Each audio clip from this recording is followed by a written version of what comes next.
Hello students, today we are going to start our next topic, concentration of a solution. Now what is concentration? Concentration of a solution is defined as the amount of solute present in given amount of solution. कितने solution given solution में हमारे पास कितना solute dissolve है या उसमें present है उसको कहते हैं उसकी कंसंट्रेशन। जिस गिवन सोल्यूशन में जितना ज़्यादा सोल्यूट प्रेजेंट होगा वो सोल्यूशन उतना ही कॉन्सेंट्रेटेड होगा। अगर उसमें less amount of solute present है तो वो लेस कॉन्सेंट्रेटेड होगा। सपोज़ हमारे पास 2 कंटेनर्स हैं और उसमें हमने इक्वल अमाउंट सोल्यूशन लिया है। अगर उसमें हमने 1 kg वाटर दोनों में हमने इक्वल लिया है, यहाँ पे हमने 1 kg शुगर पार्टिकल्स को डिज़ोल्व किया, यहाँ पे हमने 2 kg, तो आप देखोगे ये सोल्यूशन क्या है, ज़्यादा गाढ़ा होगा। दैट मीन्स इसमें सोल्यूट पार्टिकल्स क्या हैं, ज़्यादा हैं। तो इसी को कहते हैं उसकी concentration. That means this solution is less concentrated because इसमें सॉल्वेंट मतलब वाटर कंटेंट ज़्यादा होगा और इसमें हमारे पास क्या है, सोल्यूट पार्टिकल ज़्यादा हैं। Solute decides the concentration of a solution. तो कंसंट्रेशन को मेज़र करने के लिए हमारे पास कुछ टर्म्स होती हैं, इसके बेस्ड न्यूमेरिकल्स आते हैं। बहुत ही इजी फॉर्मूला है। फर्स्ट कंसंट्रेशन है बाय मास परसेंटेज। परसेंटेज से क्लियर है, मल्टीप्लाई 100 तो होगा ही होगा। और सपोज हमारे पास सोल्यूशन है। सोल्यूशन क्या होते हैं, बाइनरी कंपोनेंट्स होते हैं, एक इसमें सोल्यूट है और एक में सॉल्वेंट है। मास बाय मास, इसमें सोल्यूट और सॉल्वेंट दोनों ही हमारे पास क्या हैं, सॉलिड फॉर्म में प्रेजेंट हैं। ठीक है, तो यहाँ पे हमारे पास जो आपको अगर परसेंटेज कैलकुलेट करना आता है, मास परसेंटेज ऑफ एनी कंपोनेंट ए और बी, तो हम कैसे कैलकुलेट करते हैं, mass of the solute upon mass of the solution into 100। 100 क्या शो करता है, उसकी परसेंटेज। तो यहाँ पे हमने मास ऑफ द सोल्यूशन किससे बना हुआ है, वेट ऑफ द सोल्यूट और वेट ऑफ द सॉल्वेंट। तो weight of the solute plus weight of the solvent total weight होगा हमारा सोल्यूशन का। तो यहाँ पे हमारे पास अगर सपोज कर लो mass percentage of A component, A क्या था हमारा सोल्यूट, उसकी हमने कैलकुलेट करनी है। तो कैसे करेंगे, सोल्यूट का मास को ऊपर रखेंगे और नीचे हमने क्या रखना है, मास ऑफ द सोल्यूशन। तो मास ऑफ द सोल्यूशन में क्या आएगा, ज़रूरी नहीं हमें डायरेक्ट वो गिवन हो, समटाइम्स हमें सोल्यूट और सॉल्वेंट का मास गिवन होता है, तो हम दोनों को ऐड करके यहाँ पे वैल्यू पुट कर सकते हैं। तो मास परसेंटेज ऑफ कंपोनेंट ए कैसे कैलकुलेट होगा, उसका mass of the solute upon total जो उसमें हमारे पास कंपोनेंट्स प्रेजेंट है ए और बी, सोल्यूट और सॉल्वेंट का, इनटू 100। तो ये तो मास बाय मास वहाँ पे हम यूज़ करते हैं जहाँ पे सोल्यूट और सॉल्वेंट हमें दोनों सॉलिड फॉर्म में गिवन हो। ठीक है, नेक्स्ट है हमारे पास वॉल्यूम बाय वॉल्यूम परसेंटेज। यहाँ पे ये भी सोल्यूट और सॉल्वेंट से बना हुआ है और इसमें दोनों ही हमारे किस फॉर्म में प्रेजेंट हैं, लिक्विड फॉर्म में। ठीक है, तो वॉल्यूम हम लीटर्स मिलीलीटर्स में लेते हैं। तो इसमें यहाँ पे मास था, यहाँ पे वॉल्यूम आएगा और कोई चेंज नहीं आएगा। The volume of the solute upon volume of the solution into 100। आगे हम इसके न्यूमेरिकल्स भी करेंगे तो आपको ऑल क्लियर हो जाएगा। थर्ड फॉर्मूला है mass by volume. Mass by volume that means mass ऊपर आएगा, वॉल्यूम नीचे आएगा। तो हमारे पास क्या है, जो सोल्यूशन है वो लिक्विड फॉर्म में है और जो सोल्यूट है वो हमारा सॉलिड फॉर्म में है। तो इसका फॉर्मूला क्या बनेगा, mass of solute upon volume of the solution into 100। तो बहुत ही इजी फॉर्मूले हैं। अगर मास बाय मास है तो दोनों की मास की रेशो लेंगे, इनटू 100 करेंगे। अगर वॉल्यूम बाय वॉल्यूम है तो दोनों का वॉल्यूम यूज़ होगा। अगर मास बाय वॉल्यूम है तो ऊपर क्या आएगा, सोल्यूट हम लेते हैं ऑलवेज, तो नीचे क्या आएगा, volume of the solution into 100। Next है हमारे पास एक छोटी सी definition, the strength of a solution. Strength का मतलब होता है एबिलिटी या power of a solution. It is defined as the amount of solute in grams present in 1 litre of the solution. Concentration में हमने पर्टिकुलर अमाउंट नहीं ली थी, ग्राम litre mention नहीं किया था और वहाँ पे परसेंटेज ली थी, इनटू 100 किया था। बस उसको वहाँ 100 को हमने रिमूव करना है, तो वो क्या होगा, स्ट्रेंथ ऑफ सोल्यूशन, वो कितना पावरफुल है। इट इज़ द, तो दोबारा डेफिनेशन देखो, कितना सोल्यूट ग्राम्स में, सोल्यूट को हमने लेना है ग्राम्स में और जो सोल्यूशन है वो हमारा लीटर्स में है। कितना सोल्यूट प्रेजेंट है 1 litre of the solution, that is a strength of a solution. तो इसका फॉर्मूला क्या बनेगा, G/L। तो ये इसके क्या होंगे, यूनिट होंगे, ग्राम पर litre. The mass of the solute taken in grams and the volume of the solution taken in litres. तो ये इसके यूनिट हो जाएंगे ग्राम पर लीटर। नेक्स्ट है हमारे पास कुछ इंपॉर्टेंट नोट्स हैं। When small amount of solute dissolve in given quantity of solvent, जैसे हमने कंसंट्रेशन किया था भी कितना सोल्यूट प्रेजेंट है गिवन क्वांटिटी ऑफ सॉल्वेंट में। अगर हमारे पास सोल्यूट की अमाउंट क्या है, कम है, जैसे हमने एग्जांपल ली थी 1 kg और 2 kg की।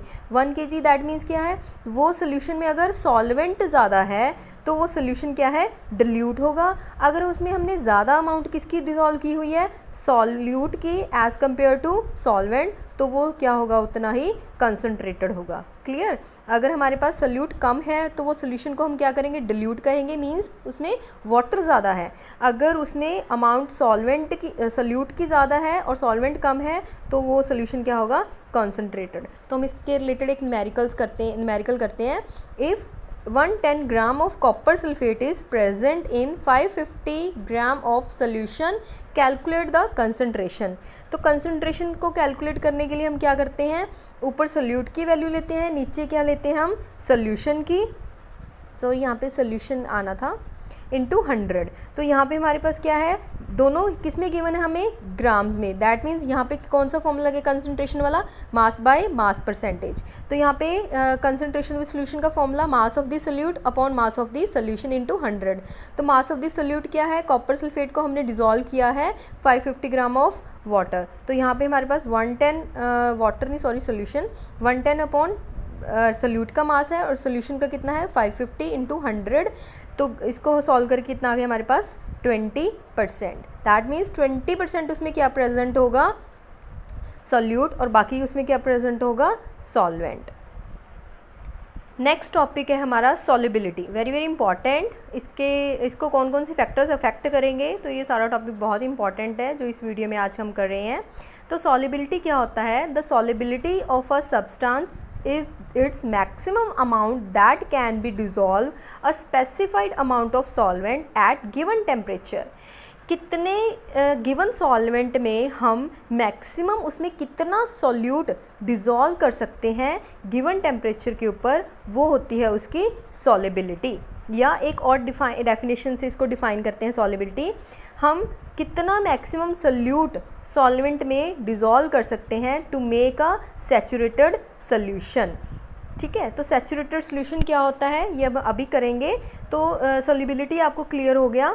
हमारे पास क्या है, कोई भी हमारे पास क्या है, सोल्यूट गिवन है, सॉल्वेंट गिवन है, उस सॉल्वेंट में आप कितना मैक्सिमम सोल्यूट डिज़ोल्व कर सकते हो, वो होती है उसकी सॉल्युबिलिटी। उसमें कितनी मैक्सिमम हम कोई चीज़ डिज़ोल्व कर सकते हैं, घोल सकते हैं, तो उसको कहते हैं उसकी सॉल्युबिलिटी।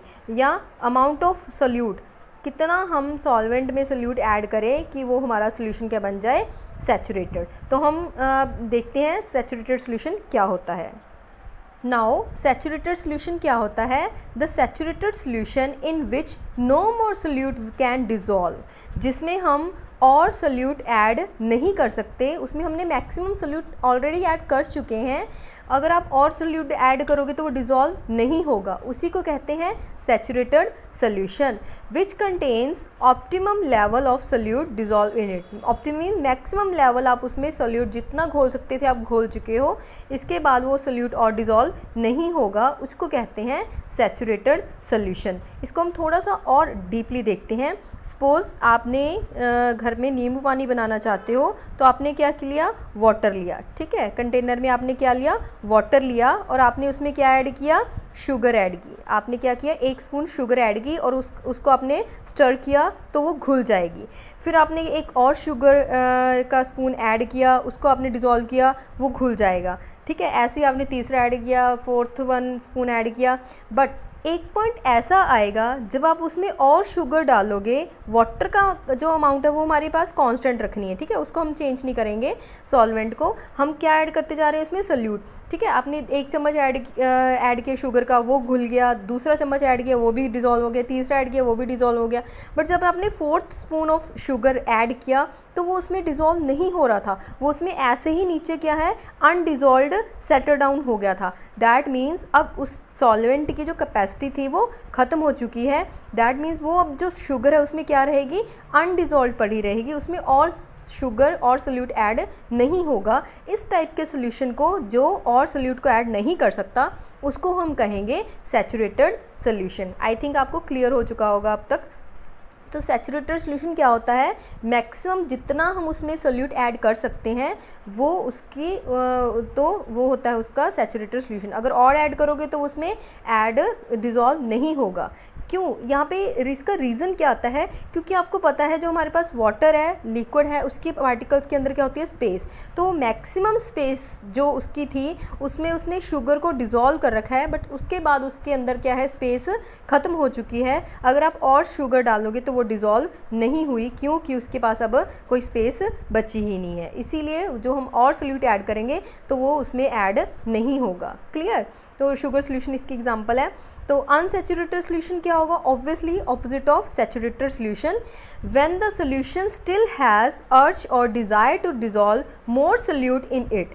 अगर आप उसमें और सोल्यूट ऐड कर रहे हो और वो उसमें घुल रहा है, जैसे कि हमने 1 स्पून डाला था वो घुल गया था, दूसरा डाल रहा था वो भी घुल रहा था, दैट मीन्स अभी इसमें कैपेसिटी है और सोल्यूट को डिज़ोल्व करने की, उसी को कहते हैं unsaturated solution. It has the less than the maximum amount. Maximum amount अगर उसमें हमने डिज़ोल्व कर दिया तो वो तो बन जाएगा सैचुरेटेड सोल्यूशन। अभी उसमें क्या है, less than the maximum amount of solute that can be present at a given temperature, तो वो क्या होगा, अनसैचुरेटेड सोल्यूशन। दैट मीन्स अभी उसमें कैपेसिटी बची है सोल्यूट को डिज़ोल्व करने की। क्लियर, तो क्लियर है आपको सैचुरेटेड और अनसैचुरेटेड सोल्यूशन। नेक्स्ट है हमारे पास, तो ये बहुत इंपॉर्टेंट है, जो सैचुरेशन और अनसैचुरेशन सोल्यूशंस हैं वो टेम्परेचर के साथ कैसे वेरी करते हैं। अ saturated solution becomes unsaturated on heating. तो ये बहुत ही इंपॉर्टेंट पॉइंट है, सैचुरेटेड सोल्यूशन क्या बन जाता है, अनसैचुरेटेड ऑन हीटिंग। हाउ, जब हम सैचुरेटेड सोल्यूशन को हीट करेंगे तो वो क्या बन जाता है, अनसैचुरेटेड। दैट मीन्स जिसमें हम पहले सोल्यूट को ऐड नहीं कर सकते थे, अब उसमें क्या अब उसको क्या कर सकते हैं, हम उसमें ऐड कर सकते हैं हीटिंग के बाद। वाई, क्योंकि जब हम वाटर को हीट करेंगे तो उसके अंदर जो स्पेस थी वो क्या हो जाएगी, बढ़ जाएगी। Due to kinetic energy increase होती है, स्पेस क्या हो जाएगी, बढ़ जाएगी, जिसकी वजह से हम और शुगर उसमें क्या कर सकते हैं, डिज़ोल्व कर सकते हैं। क्लियर, तो हीटिंग से क्या होगा, वाटर के मॉलिक्यूल्स के अंदर स्पेस क्या हो जाएगी, बढ़ जाएगी due to increase in kinetic energy, तो वो सैचुरेटेड सोल्यूशन क्या बन जाएगा, अनसैचुरेटेड। क्लियर, तो सेकंड हमारे पास क्या है, अगर टेम्परेचर डिक्रीज करोगे तो ऑब्वियसली जो सैचुरेटेड सोल्यूशन में जो अमाउंट हमने डिज़ोल्व की हुई थी वो क्या हो जाएगी, दोबारा अनडिज़ोल्व हो जाएगी। ठीक है, जैसे आपने एक सोल्यूशन बना लिया शुगर का, सैचुरेटेड सोल्यूशन, तो उसको आपने अगर फ्रिज में रखोगे तो उसमें कुछ आप थोड़ी देर बाद देखोगे उसमें कुछ चीनी हमें क्या मिलेगी, सॉलिड क्रिस्टल्स फॉर्म में मिलेगी। क्यों, क्योंकि उसको फ्रीजिंग की है, मतलब उसको हमने टेम्परेचर लो किया है, जो उसकी स्पेस थी वो क्या हो जाएगी, कम हो जाएगी। स्पेस कम होने की वजह से शुगर डिज़ोल्व थी वो क्या हो जाएगी, अनडिज़ोल्व। क्लियर, टेम्परेचर इंक्रीज़ करने से सैचुरेटेड अनसैचुरेटेड बन जाता है, और सैचुरेटेड टेम्परेचर डिक्रीज़ करने से जो सैचुरेटेड में डिज़ोल्व सोल्यूट था वो अनडिज़ोल्व होना शुरू हो जाता है। तो हमारे पास सॉलिबिलिटी आपको क्लियर हो गया, सैचुरेटेड अनसैचुरेटेड भी आप लोगों ने पढ़ लिया। तो अब कौन कौन से फैक्टर्स अफेक्ट करते हैं सॉलिबिलिटी को, वो तो था टेम्परेचर कैसे वेरी कर, सैचुरेटेड और अनसैचुरेटेड कैसे इफेक्ट करता था। यहाँ पे हम देखेंगे सॉलिबिलिटी कैसे इफेक्ट होती है विद टेम्परेचर और प्रेशर। ठीक है, तो वो डिफरेंट होगी। अगर हम सॉलिड को लिक्विड में मिक्स कर रहे हैं, ठीक है, तो उसका अलग इफेक्ट होगा। अगर हम लिक्विड गैस को लिक्विड में कर रहे हैं तो उसका अलग इफेक्ट होगा। तो हम इसको 1 बाय 1 देखते हैं। The solubility of solids in liquids, आप सॉलिड को किस में मिक्स कर रहे हो, लिक्विड में, तो वो increase on increasing the temperature और decreases on decreasing the temperature. अगर आप सॉलिड मीन्स हम एग्जांपल से करते हैं, सॉलिड ले लो आप शुगर और उसको मिक्स कर रहे हो आप वाटर में। शुगर को जब वाटर में मिक्स करोगे तो अगर आप उसका टेम्परेचर इंक्रीज़ करोगे तो वो क्या होगी, उसकी सॉलिबिलिटी बढ़ेगी, क्योंकि सॉलिड क्या होगा, जब आप उसको हीट करोगे तो वो मेल्ट होना शुरू हो जाता है, तो वो ईजिली डिज़ोल्व हो जाएगा। ऐसे ही जो वाटर मॉलिक्यूल्स हैं वो उनकी काइनेटिक एनर्जी इंक्रीज़ होने की वजह से वो क्या होगा, उसको ईजिली डिज़ोल्व कर लेगा। क्लियर, अगर टेम्परेचर डिक्रीज़ करोगे तो वो डिक्रीज़ होगी। Solubility of solids in liquids remains unaffected by change in pressure. Temperature से तो वो इंक्रीज़ हो रही थी सॉलिड्स की लिक्विड्स में सॉलिबिलिटी, बट प्रेशर की वजह से वो अनइफेक्टेड है। क्योंकि यहाँ पे जो हमारे पास जिसको हमने डिज़ोल्व करना है वो क्या है, सॉलिड। और सॉलिड आपको पता है वो क्या होते हैं, प्रेशर का उसके ऊपर कोई इफेक्ट नहीं पड़ता, दैट आर नॉट कंप्रेसिबल। अगर आप शुगर को कंप्रेस करोगे तो वो डिज़ोल्व नहीं होगी, क्यों, क्योंकि वो सॉलिड है। क्लियर, तो प्रेशर का उसके ऊपर कोई इफेक्ट नहीं पड़ेगा। नेक्स्ट है हमारे पास the solubility of gas in liquids. जो गैस होती हैं लिक्विड्स में वो टेम्परेचर डिक्रीज़, तो उनकी जो सॉलिबिलिटी है वो डिक्रीज़ होती है इंक्रीज़ करने से टेम्परेचर से, क्योंकि जो गैस के पार्टिकल्स होंगे टेम्परेचर इंक्रीज़ करने पर उनकी जो एस्केपिंग टेंडेंसी क्या होती है, बढ़ जाती है। ठीक है, वो वहाँ से अनडिज़ोल्व फॉर्म में आना शुरू हो जाते हैं। तो यहाँ पे हम जैसे क्या होता है, हमारे जो एक्वेटिक एनिमल्स होते हैं, क्लियर, एक्वेटिक एनिमल्स क्या होते हैं, वो जो समर्स में, ठीक है, उनको गर्मी में प्रॉब्लम आती है। जब गर्मी में क्या होता है, जो उसमें डिज़ोल्व्ड ऑक्सीजन है रेस्पिरेटरी के लिए वो जो यूज़ करते हैं वो क्या हो जाती है, अनडिज़ोल्व्ड होती है, क्योंकि जो हमारा एक्वेटिक वाटर है वो क्या हो जाता है, गर्म होने की वजह से जो उसमें गैस है वो क्या होनी शुरू हो जाती है, अनडिज़ोल्व्ड। क्लियर, जैसे हम वाटर को बॉयल करते हैं तो वो क्या होना शुरू होता है, उसमें जो उसमें प्रेजेंट होती हैं गैसेस वो क्या होनी शुरू हो जाती हैं, इवेपोरेट होनी शुरू हो जाती हैं। ठीक है, तो यहाँ पे हमारे पास क्या है, तो solubility of gases in liquids decrease होती है विद इंक्रीज इन टेम्परेचर और increases on decreasing temperature. Next है the solubility of gases in liquids. Gas की सॉलिबिलिटी लिक्विड्स में प्रेशर से क्या होगी, इंक्रीज होगी, क्योंकि यहाँ पे हमारे पास क्या है, गैसेस, वहाँ पे सॉलिड्स थे। Gases are compressible in nature, जैसे कि हमारी जो गैसेस को हम कंप्रेस कर सकते हैं तो उसकी सॉलिबिलिटी क्या होगी, इंक्रीज़ होगी प्रेशर को इंक्रीज़ करने से। जैसे हम कोल्ड ड्रिंक्स की बॉटल्स होती है ना, जब उसका ढक्कन खोलते हैं तो हमारे पास क्या होती है, कार्बन डाइऑक्साइड गैस रिलीज़ होती है ना, तो एकदम से वो रिलीज़ होती है क्योंकि प्रेशर क्या हो जाता है, ढक्कन खोलने से लूज़ हो जाता है। तो उस गैस को हमने हाई प्रेशर के अंदर क्या किया होता है, उसके अंदर स्टोर किया होता है। क्लियर, तो ऐसे solubility of gases in liquids increases on increasing pressure, और जब हम उसका प्रेशर डिक्रीज़ करते हैं तो सॉलिबिलिटी भी क्या हो जाती है, उनकी डिक्रीज़ हो जाती है।